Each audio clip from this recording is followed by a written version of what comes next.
Hello there, I'm Gary Foster and welcome to episode 28 of What Price Victory, featuring the Western Sydney Wanderers in the Australian A-League.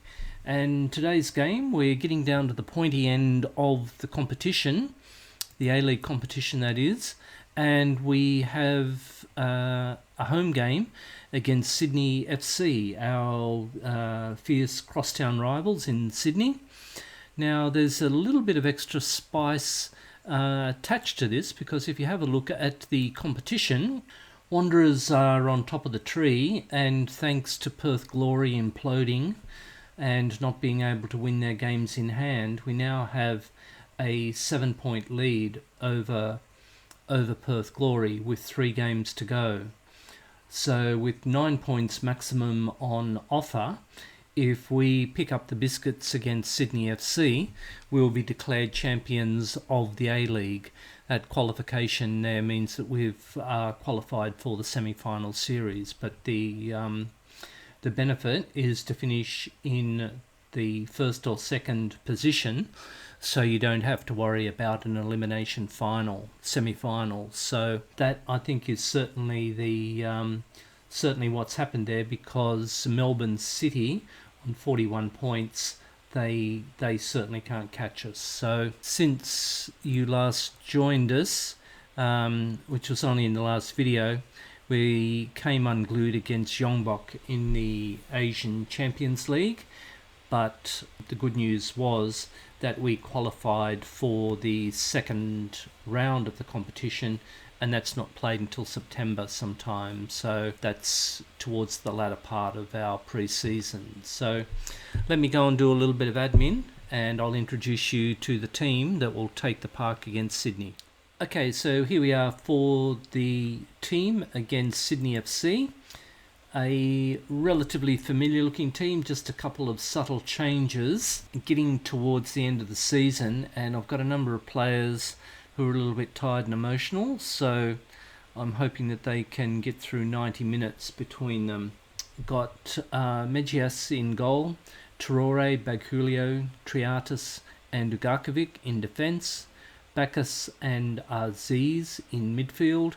Got our wide attacking of Terese and Darbini, and Tamaruskov and Orglar are up front. Tedik, our top scorer, Metcalf, Bailey Wright, they're on the bench because they're just a little bit tired at the moment. So we'll try and nurse them through through these next couple of games, because they will have a week off during the semi-final elimination series. So I think we can point the finger.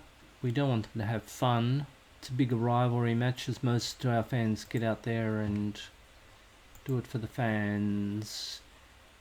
In terms of tactics, we've got Hedira,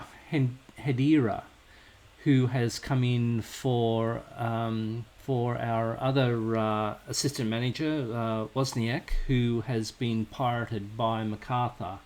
So we'll send the assistant to the press conference, make him earn his money. He's only just come on board during the week. So Sydney FC kick off, and Harry Cool has been appointed their manager. He's been with them there for some time now, but he hasn't set the world on fire with them. So we're expecting them to have a reaction in the not too distant future. But right at the moment, Wanderers need to consolidate their place at the top of the tree. So lots of players behind the ball, and easily picked out by Ugarkovic, who has forgiven me for to a certain extent with the arguments that we had during the season, although he's still transfer listed by request. Ideally, I'd like to keep him, but here's Tamaruskov on the ball, bursting into the box. Narrow angle, pulls it back for Terese and puts it into basically an open net. So after 90 seconds, or thereabouts, Wanderers take the ball upfield and score an early goal. Now, for those followers of the save, they realise we do this on quite a regular basis, and we have a habit of not playing out the 90 minutes. So, as I said, scoring an early goal has its benefits, but it means that the opposition have got so much more time to get back into the game. So, still, we'd rather 1-0 up than 1-0 down at this stage of the game. As I said, nursing players through this 90 minutes. I've turned the tempo down a little bit, not playing a high pressing game. It's all about player management and avoiding injuries, which we seem to have done. But there's Wood has gone through the middle. I thought he looked close to offside, but Megias has made himself big and put it behind for a corner. So, funky angle with Barbarouses sending the ball in and fizzing it over the bar. So that's okay. Pretty poor crowd for a Sydney derby, but that's okay. Sydney can't make the semi-final series, but I'm sure they'd take great delight in spoiling our party. There'd be a sense of irony if we got the points off Sydney in order to win the title. I think that would be that'd be quite special. So through ball easily cut out by Bagulio and played out wide to Terese, who's put it in for Tamaruskov, who's playing in a poacher's role, and he's on the shoulder of the last defender, and he side foots that past Redmayne. So 2-0 up. A lovely goal indeed. Great finish. Tamaruskov's got some surprising amount of pace. And I'm not quite sure whether I mentioned, but I had a cheeky little offer in for him that was rejected by Leeds. So I was not unsurprised, but I'm going to try and extend his loan again for next season, because he's been a great purchase for us, or loanee for us. He's our top scorer by a country mile and on the verge of breaking a few goal scoring records, so it'd be great to keep him. So Sydney coming down the right. Cross comes in, free header, and Megias makes a good save. So coming up to around 20 minutes, we'll give them all a little bit of praise, as they like to be stroked.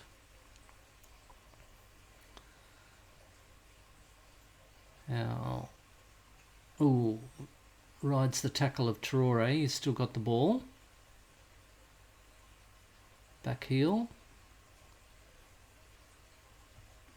Sydney not going anywhere, but that could all change, because now Zulio's been given... good save, curling into the far post. I think that was Aziz or Bacchus who was tracking him back, and he came inside Traore and was curling it around. So certainly not all our own way, despite the fact that we are 2 goals up. So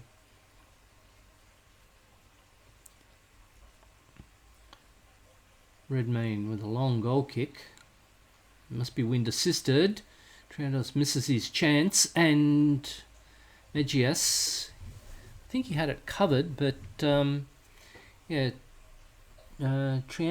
who's one of our youngsters, he's come in, can play left or in the middle. He didn't do a very good job of that.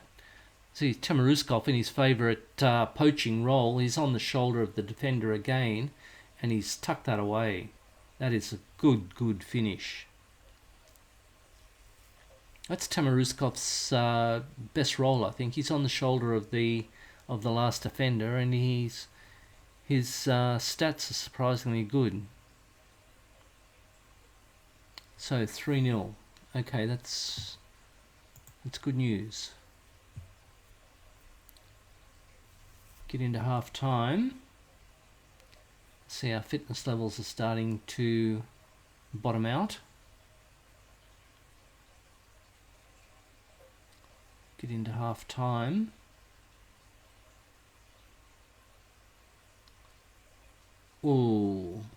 Got got in between two defenders, but once again, Mejias has had a good game. He's pulled off a couple of good saves. Temuruskov, Aziz back to Temuruskov, but easily cut out, so there could be a counter on. But not many Sydney FC players are forward, so Traore closes down Barbarousos.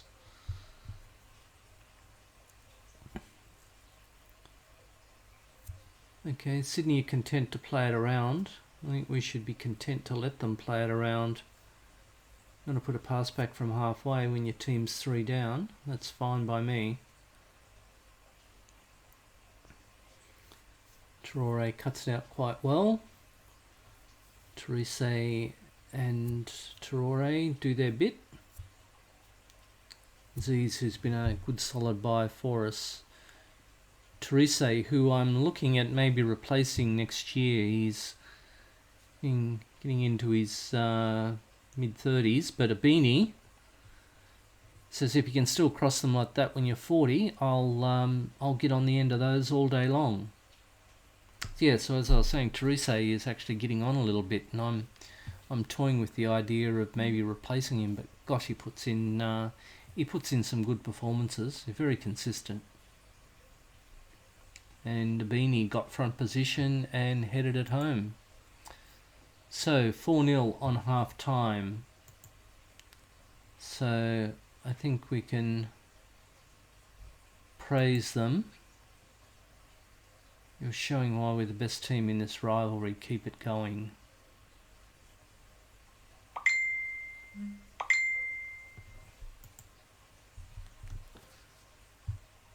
Start the second half.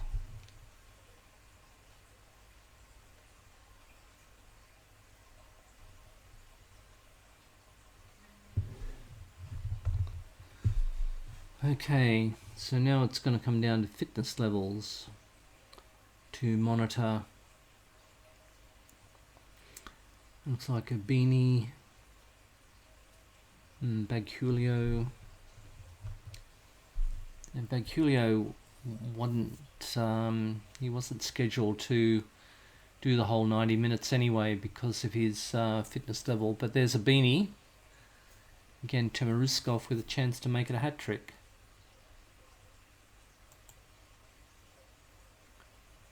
Might give him a rest and bring on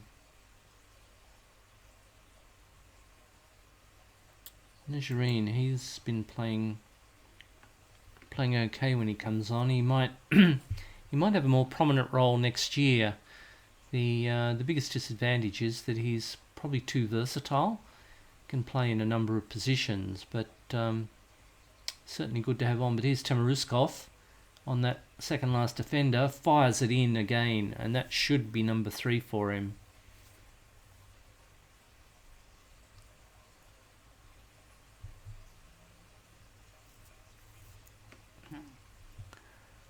Oglar, the provider, playing deep. Tabakis, Temuruskov as poacher. Puts it on the inside of the near post and goes in. So yeah, we'll have those tactical changes. Thank you very much.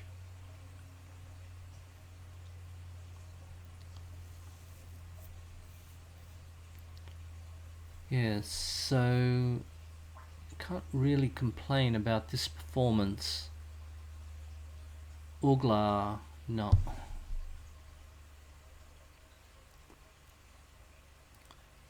Looking at substitutions now. I get Bailey Wright on. Garkovic diving in. I've still got half an hour to go, so that'll be my last change for a while. Need to close them down, guys. Don't give them a sniff.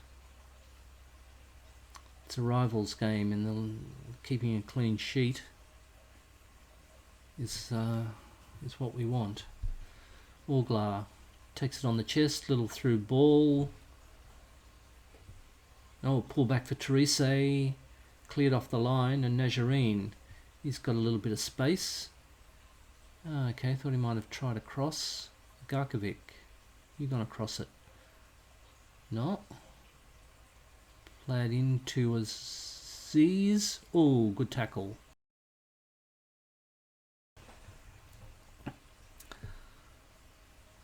shouts. We'll give them all a little bit of praise.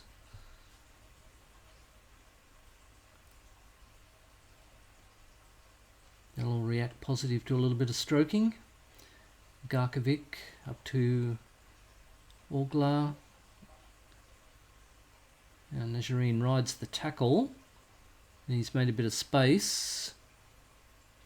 And easily cleared, but the second ball easily picked up by the hard-working Aziz. Bacchus, who's a young player we had out on loan last year. He'll probably be featuring a little bit more next year, I think. Traore and Therese. I'm on the lookout for another left back too, just to give a little space. Oh, poor ball. Just to give a little bit of space to Traore, because we don't have much coverage at left back. Oh, good block. Good block by Traore, I think that was. And again, well done, son. Pardon me.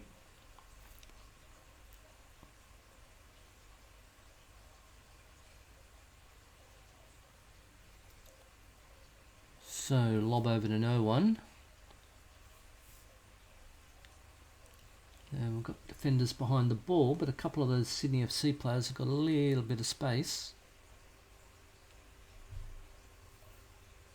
Okay, I'm happy to content to play it around.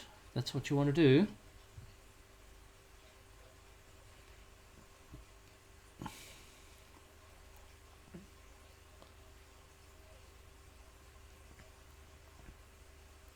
Oh, no one picked up Cansoba's run, but they are Bailey Wright in with his big foot. Oh, geez. Poor clearance from Wright. Straight to that Sydney FC player. He was standing by himself in the edge of the box. Could have pulled one back.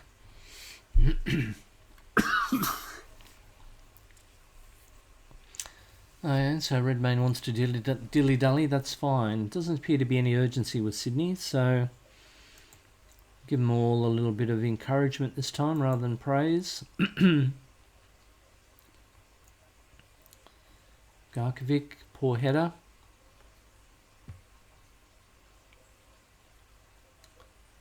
Long floated cross at Cansoba. It's easily picked out by Mejias, who's scoring reasonably high at 7.1 and 7.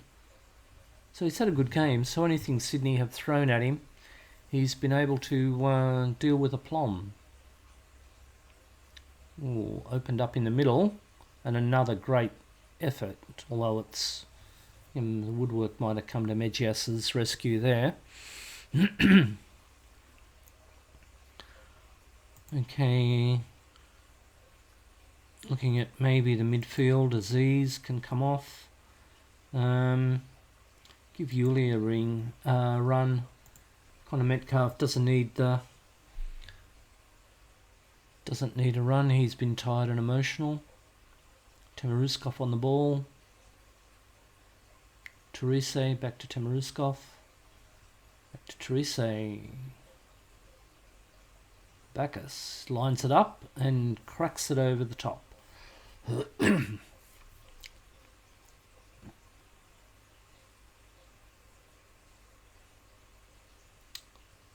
Okay, so second half hasn't been as exciting as the first, but I'm pleased that we were able to go on with it and didn't do our usual collapse towards the end of the game.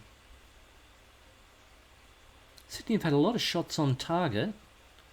About 8 on target. We've only had one more.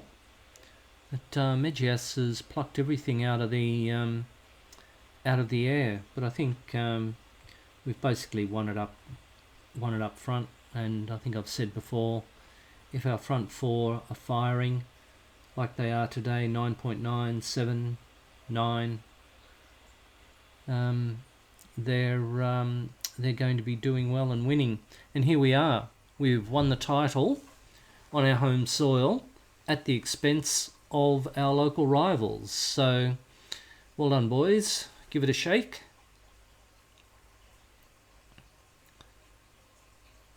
Not too many fans have stayed behind, which is a bit silly, but here we go. In 3, 2, 1. Get it up there. A little bit of red and black confetti. So well done. So no doubt the Wanderers were the most consistent team during the competition, and Perth did have a chance to close in, but they fell away. And that XG, goodness me.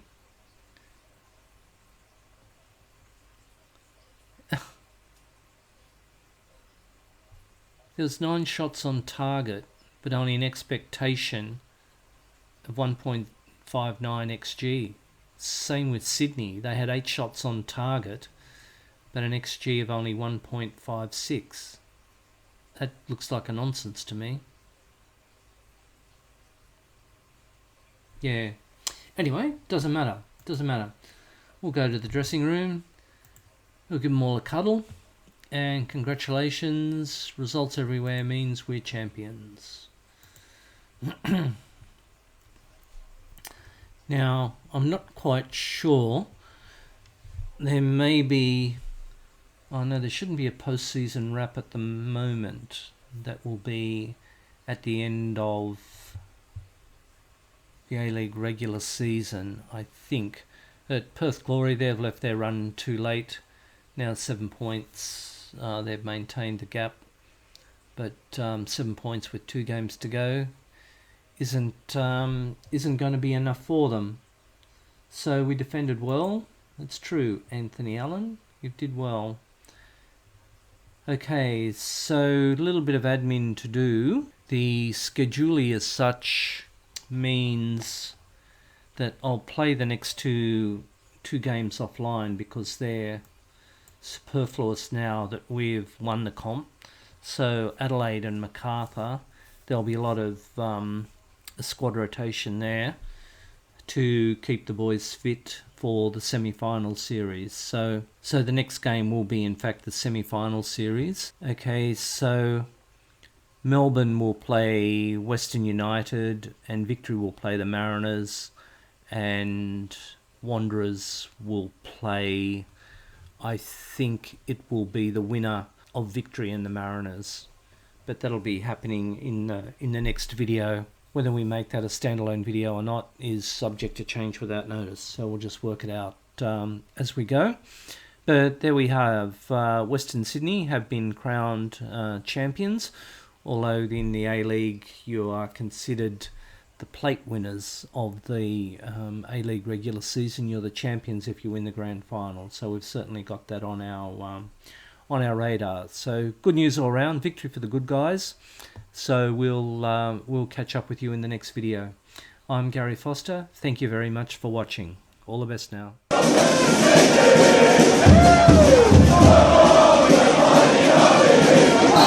Hey!